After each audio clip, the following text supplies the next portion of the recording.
মদিনাতুল মুনাওয়ারা থেকে সামনে, জমিন থেকে 9 মাইল উপরে কুদরতের সিংহাসন। পয়গম্বর সুলাইমান নবী সিংহাসনে বসা, সামনে জিন আরো মাখলুকরা বসা। 9 মাইল উপর থেকে হঠাৎ পয়গম্বর সুলাইমান শুনেন পিপিলিকা বয়ান করে, বয়ান তার জাতি ভাইকে বয়ান করে, ইয়া আইয়ুহান নামলু দুখুলু মাসাকিনাকুম, ও আমার জাতি পিপিলিকারা গর্তে ঢুকো, নিরাপদে যাও। সুলাইমান নবীর কাফেলা আসতেছে, মরার ভয়, তাড়াতাড়ি আশ্রয় নাও। রহমতের নবী বলেন, হাসরের ময়দানে একটা ক্ষুদ্রতম পিপিলিকা জান্নাতে যাবে। শুধু জান্নাতে যাবে না, ওর এত মূল্য। কোরআনে ওই পিপিলিকার নামে সূরাও নাজিল হয়েছে, সূরা নমল। কয় এত দাম কেন? কয় ভালোর ছোঁয়া লাগছে। কে ভালো? বলে পয়গম্বর সুলাইমান।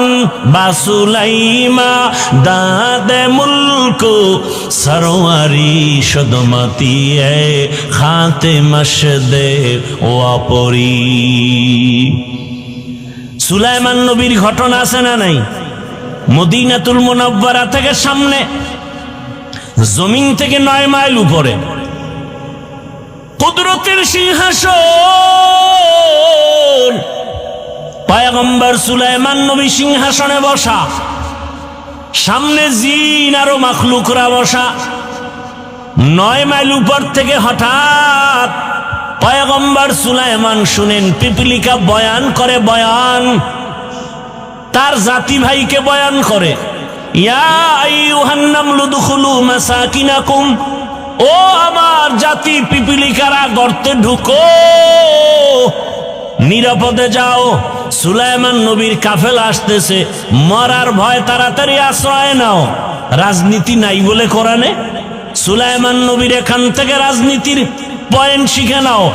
ওই পিপিলিকার বয়ান আল্লাহর কাছে এত ভালো লাগছে, সুলাইমান নবী 9 মাইল উপর থেকে শুনিয়া ফাতাবাসসামা, সুলাইমান নবী মুস্কি হাসলেন আর বললেন, ও সিংহাসন জমিনে ল্যান্ড করো। জমিনে ল্যান্ড করলো, পিপিলিকার বয়ান শুনাইলেন। আর সুলাইমান নবী আশ্চর্য হয়ে গেলেন, একটা পিপিলিকা তার জাতি ভাইরে ক্ষতি করতে চায় না। আর আশরাফুল মখলুক মানুষ, মানুষ হইয়া মানুষের গলায় ছুরি চালায়, অন্তরে মায়া লাগে না। এরা মানুষ।